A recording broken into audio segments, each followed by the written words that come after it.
It happened fast, the kind of fast that doesn't feel fast until later when you're replaying it in your head at 3 in the morning. But the first thing you need to know is this. I was doing my job. Hands inside the register counting bills for the mid-morning drop. Same routine I'd done 100 times before. Same boring Tuesday smell of dust and fertilizer and cheap coffee when a voice I didn't recognize cut through the store like a blade. Hands up. Step away from the register now. And for a split second, my brain just stalled like, wait, what? You know what I mean? Because nothing about my morning had hinted it was about to turn into this. I raised my hands slowly, palms open, cash still between my fingers, and said what anyone would say. I work here, I'm doing the drop. Carl asked me to, and the answer came back sharp and cold. I don't care what he told you. Turn around. Hands behind your back. And that's when the air changed. That heavy quiet you only notice when it's suddenly gone. Customers frozen mid-aisle, someone's phone camera already up. And I remember thinking, okay, stay calm, don't make this worse. So I placed the bills back into the drawer one by one, slow enough that no one could say I moved wrong, and turned to face him. Officer Holloway mirrored sunglasses inside hand resting on his gun like it belonged there, and behind him Carl, my manager, sweating, pointing at me like I'd betrayed him personally. That's him, officer, I caught him stealing, and I swear I blinked because my brain couldn't line that sentence up with reality. Carl, what are you talking about? You told me to do the drop 10 minutes ago. Don't talk to me, he snapped, hiding behind the officer. I want him arrested, and the officer didn't look at my name tag, didn't look at the receipts, lined up neat. As soldiers, didn't glance at the schedule taped to the wall behind me. All he saw was a black kid behind a counter with cash nearby and a nervous white manager yelling theft, and that was enough. Step out from behind the counter, he said, voice dropping like he was performing for someone. Keep your hands up, do it now. I stepped out slowly, saying, I am complying, I work here, I'm not resisting loud enough so the phones could hear it, and he grabbed my shoulder and spun me hard. Hands behind your back. You're making a mistake, I said, looking over my shoulder. A big one, save it for the judge, he sneered.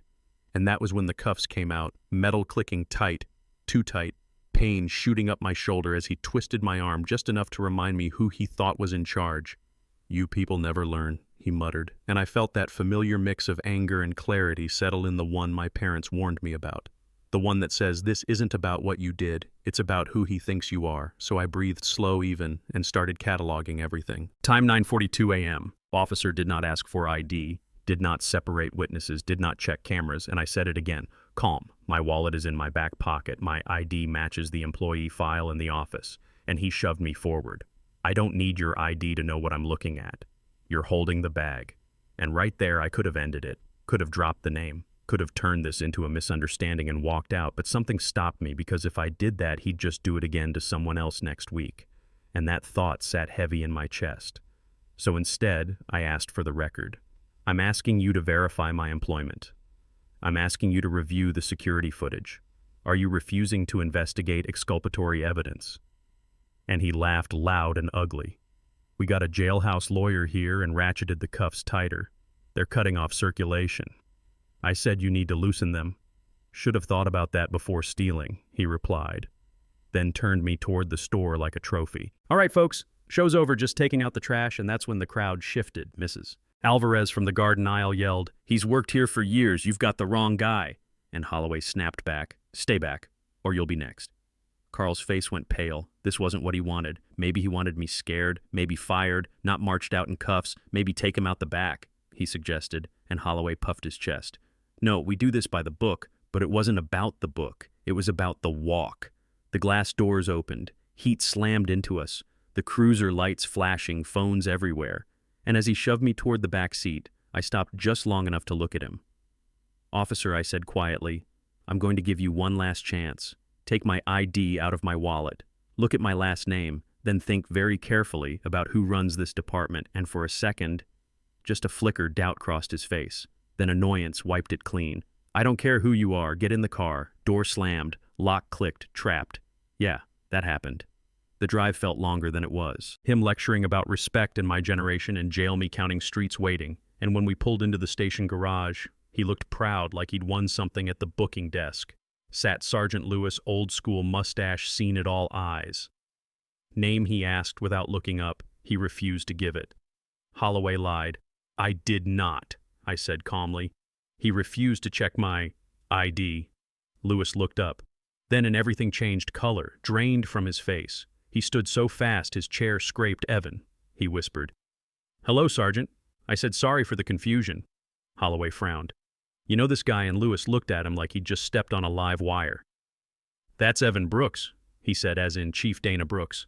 Silence swallowed the room. "That's my mom," I added. And you could feel the weight of it hit Holloway all at once. The elevator dinged not long after, and when my mother walked out, calm, steady, scanning me first. The cuffs, the red marks, then turning to him, her voice was quiet. "Why is my son in handcuffs?"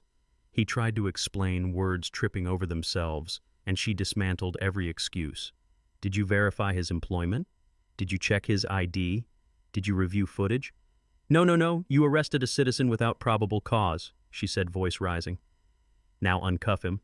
Now the cuffs fell away and she turned back to him, badge gun on the desk. "You're relieved of duty, effective immediately."